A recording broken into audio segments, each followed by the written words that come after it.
और अभी तो हमने नागपुर में मेरे कॉन्स्टिट्यूशन में पहला पायलट प्रोजेक्ट किया है, वो फ्लैश चार्जिंग सिस्टम है। अभी टेंडर कल रिसीव हुआ, 2 कंपनियों ने उसमें पार्ट लिया है। वो फ्लैश चार्जिंग सिस्टम है ना, ऐसा है कि 135 सीटर बस है। वो बस में विशेष रूप से यूरोप में ये बसेस हैं, इसमें इलेक्ट्रिक पर चलेगी और इसमें हवाई जहाज में जो सुविधा है, जैसे एयर होस्टेस होती है, बस होस्टेस होगी, इसका टिकट रेट डीजल बस की तुलना में 30% कम होगा। और ये बस की विशेषता ये है कि एक स्टॉप पर आएंगी तो ऊपर से जो फ्लैश चार्जिंग नीचे आएगा और आधे मिनट में बस चार्ज होगी। तो ये फ्लैश चार्जिंग सिस्टम में इसमें टोयोटो, अपना सीमेंस और हिटेची की टेक्नोलॉजी है। टाटा और ये जो पुणे में इक्का करके कोई कंपनी मेहता जी की, वो दोनों ने भी इसके लिए टेंडर भरा हुआ है। और इसके साथ साथ और विशेष रूप से इलेक्ट्रिक बसेस, अब कोई भी शहर में जाइए बड़े प्रमाण पर इलेक्ट्रिक बसेस आई। अब हमारी अड़चन ये है कि देश में कैपेसिटी इलेक्ट्रिक बसेस बनाने की 50,000 बसेस की है और रिक्वायरमेंट 1,10,000 20,000 बसेस की है, तो बसेस ही नहीं मिल रही। तो आने वाले समय में इलेक्ट्रिक बस के साथ इलेक्ट्रिक बसेस भी बन रही है, इलेक्ट्रिक ट्रक्स भी बन रहे हैं, और इसका केवल डोमेस्टिक मार्केट में नहीं, अब इंटरनेशनल मार्केट में भी हमारे एक्सपोर्ट में बहुत बड़ा पोटेंशियल है, प्रॉब्लम नहीं। और अभी इस साल में और अगले साल में तो इतना बदल हो जाएगा कि मैं उम्मीद रखता हूँ, मैं कहता था कि हमारा हाईवे रोड नेटवर्क अमेरिका के बराबर रहेगा, पर मैं अब ये कहता हूँ कि 2 साल के अंदर हमारा हाईवे नेटवर्क अमेरिका से भी अच्छा होगा। अभी दिल्ली से देहरादून 8 घंटे लगते हैं, आप 4-6 महीने के बाद 2 घंटे में जाओगे, हवाई जहाज बंद हो जाएगा। दिल्ली से जयपुर 2 घंटे में, दिल्ली से मुंबई 12 घंटे में। अभी मेरठ से दिल्ली 4 घंटे लगते थे, 45 मिनट हुआ। बेंगलोर से चेन्नई 2 घंटे में, मैसूर से बेंगलोर 1 घंटे में, पहले 4 घंटे लगते थे। ऐसे 38 ग्रीन हाईवे बना रहे हैं, और इसके कारण जो लॉजिस्टिक कॉस्ट है, जो हमारी 14 से 16% है, जो चाइना में 8 से 10% है, और अमेरिका और यूरोपियन कंट्री में 12% है। मेरा विश्वास है कि इस साल के अंदर जब हमारे हाईवे पूरे हो जाएंगे और फ्यूल, अल्टरनेटिव फ्यूल और बायोफ्यूल का उपयोग बढ़ेगा और इलेक्ट्रिक पर ट्रक आएंगे, तो मुझे लगता है कि हमारी लॉजिस्टिक कॉस्ट सिंगल डिजिट 9% पे आएंगी। Will be more competitive for export, और हमारा एक्सपोर्ट 1.5 गुना बढ़ेगा। और जो प्रधानमंत्री कहते हैं कि आत्मनिर्भर भारत, ये इंडस्ट्री हमें आत्मनिर्भर भारत बनाने के लिए उपयोगी है। एक आखिरी सवाल आपसे पूछना चाहते हैं। 2014 से पहले एक दिन में जो एवरेज सड़क बनती थी वो 12 किलोमीटर के इर्द गिर्द में, अब आपने 3 गुना कर दिया है। पूरी मिनिस्ट्री का जोश आई हो जाता है जब नितिन गडकरी जी मिनिस्टर बनते हैं। सर, मेरा मिनिस्ट्री से नाराज है, मेरे पास पैसे की कमी नहीं है। अभी हमारे मिनिस्ट्री में 50,000 करोड़ एनएचआई को हमने इसलिए दिए कि तुम अपना लोन वापस कर लो, कोई जरूरत नहीं थी। पैसे का करेंगे क्या, पैसा खर्चा नहीं होगा तो क्या करें। अभी मैं रोड को मॉनिटाइज कर रहा हूँ, 5 लाख करोड़ का मॉनिटाइजेशन पड़ा मेरे पास, मैं करके बैंक में थोड़ी डिपॉजिट करूंगा, खर्चा करो। तो खर्चा करने के लिए रोड में अप्रोच चाहिए, लैंड एक्विजिशन चाहिए। तो अब कोशिश है कि और इसकी स्पीड बढ़े। 40 किलोमीटर का टारगेट है मेरा। टारगेट जो है, डिक्लेरेशन नहीं, मैंने तो आप न्यूज लगा दोगे कि गडकरी जी ने कहा 60। ये मेरी कोशिश है कि हमारा road network 60 kilometre per day पर जाए।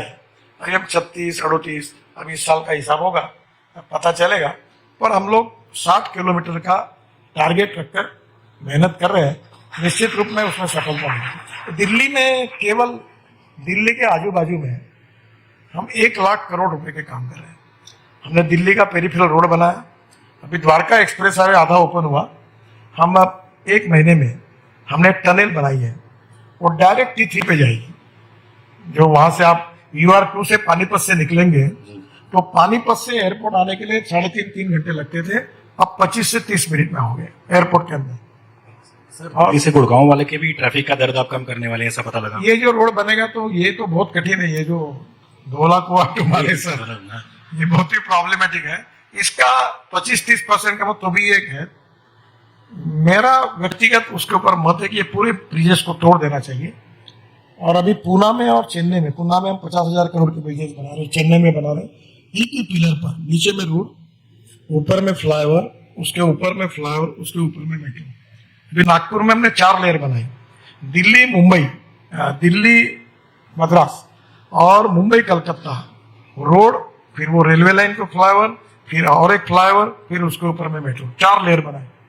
तो अब आने वाले समय में इसको सुधारना पड़ेगा। दूसरा, अभी मैं यहाँ आ रहा था तो मैं स्पेन गया था, तो स्पेन में मैंने देखा कि रोड के अंदर में ऐसे बड़े बड़े रोड से 3-3 हजार 6-6 हजार गाड़ियों का पार्किंग है, और वो पूरे टनल से, उन्होंने ब्रिजेस बनाए नहीं। एक योजना पे काम चल रहा है, अभी तक कोई फाइनल नहीं हुआ। ये जो 11 मूर्ति है ना, कौन सी मूर्ति है ना, ये रोड पे आखिरी में है।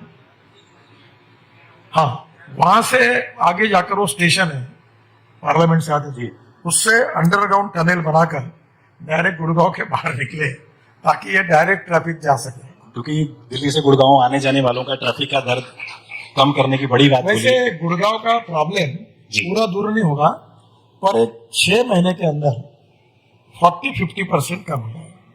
ये बहुत बड़ी के लिए जाने जाते हैं। आपने कई बार कहा विदेशों से महंगा पेट्रोल खरीदने की बजाय देश में ही बायोफ्यूल और अल्टरनेटिव फ्यूल पर काम करना चाहिए। और एक आपके पास मास्टर प्लान और है, एविएशन फ्यूल, वो क्या है, जरा दर्शक जानना चाहते हैं। देखो, अभी दावोस में जो वर्ल्ड कॉन्फ्रेंस हुई, उसमें ये बात लगभग तय हुई है कि धीरे धीरे पेट्रोलियम एविएशन फ्यूल में 5% बायो एविएशन फ्यूल ऐड करेंगे, जैसे इथेनॉल की शुरुआत हुई। अब हमारे देश में, विशेष रूप से दिल्ली वालों को पता है, मैं भी भुगत भोगी हूँ, यहाँ रहते नहीं, मैं ज्यादा नहीं। दिल्ली ये पोल्यूशन का कैपिटल बना है।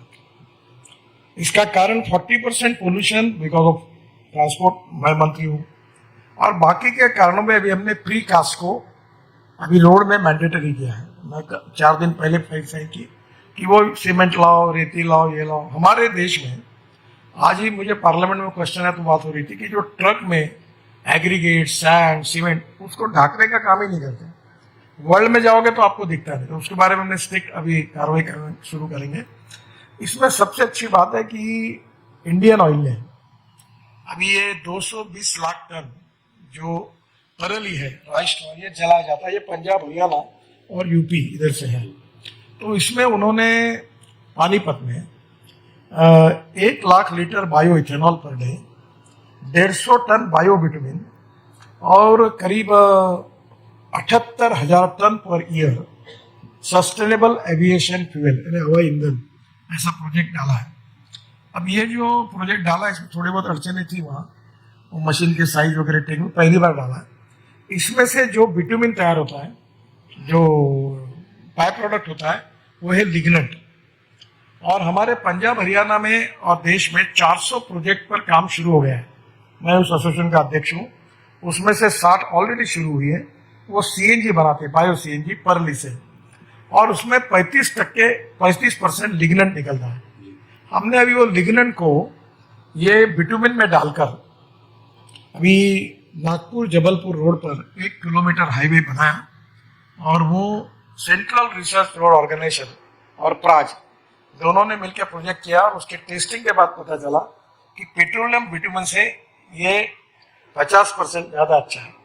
और अभी हमने ये, कल मेरे एक 15 दिन पहले मीटिंग हुई, पेट्रोलियम मिनिस्टर थे, प्रहलाद जोशी जी थे, सभी ऑयल कंपनी के चेयरमैन थे। तो हमने उनको ये मैंडेट दिया है कि ऑलरेडी हमारे देश में 90 लाख टन बिटुमिन इंपोर्ट होता है, तो उसके बजाय हम केवल हमारे रिफाइनरी की कैपेसिटी 45 से 50 लाख टन है। तो हमने तय किया कि अब बिटुमिन में ये 35% जो लिग्नेंट निकलता है, जो सीएनजी तैयार करता है, उसका स्टैंडर्ड फिक्स करके वो ऐड करें। जो टायर हमने बनाए, रबर टायर जो अभी खत्म हो गए, वेस्ट हो गए, उसकी पाउडर यूज करें, 5 से 7% प्लास्टिक डालें, और ये करने के बाद हम बिटुमिन का स्टैंडर्ड जो एनएच और बाकी उस हिसाब से बनाए, तो मुझे लगता है कि हमारे देश में हम करीब 15 लाख टन हमारा इंपोर्ट कम होगा। और इसमें परली का भाव अभी जो जलाते थे, अभी 2200 से 2500 टन हुआ है, तो किसानों को भी पैसे मिलेंगे, परली जलेगी नहीं, और परली से वेस्ट टू वेल्थ, ये कंसेप्ट उसका पूरा होगा, तब एविएशन फ्यूल भी आगे दूर नहीं है। बहुत बड़ी चीज है। पराली बहुत बड़ी समस्या है दिल्ली एनसीआर के लोगों की। दिल्ली का पोल्यूशन का वजह है। तो गडकरी जी, आप हाइड्रोजन की कार से चलते हैं, इथेनॉल को भी बढ़ावा देते हैं। फ्यूचर में आम आदमी ये सोचता है कि पेट्रोल से ये कितना सस्ता होगा। फ्यूचर में ये जो बायो फ्यूल है पेट्रोल डीजल से कितना सस्ता हो सकता है? ये उससे सस्ता है। अभी मैं आप आए वो गाड़ी में आए जी। वाट टोयोटो की। एक्चुअली मैंने आज हाइड्रोजन कार लेके आना चाहिए था। वो क्या हाइड्रोजन भरने के लिए फरीदाबाद जाना पड़ता है। जी। मैं थोड़ा वो कम यूज करता हूँ। तो वो गाड़ी में ये 100% बायो इथेनॉल है, फ्लेक्स इंजन है। और वो जो गाड़ी लाई है मैंने, वो वर्ल्ड की पहली है, यूरो 6 इमिशन नॉर्म को पूरा करती है। अब इथेनॉल का रेट 60 पैंसठ 70 रुपए है, पेट्रोल का 120 रुपए है। और ये गाड़ी जो है वो 60% बिजली तैयार करती है अपने आप। तो पेट्रोल का रेट अगर एवरेज की दृष्टि से तुलना करेंगे तो 25 रुपए लीटर आता है। अभी ये जो फ्लेक्स इंजन है, इसमें टाटा, महिंद्रा, टोयोटा ऑलरेडी था, सुजुकी, हुंडई और करीब 7-8 कंपनियों ने अभी फ्लेक्स इंजन की गाड़ियां लाने का ये किया है। इंडियन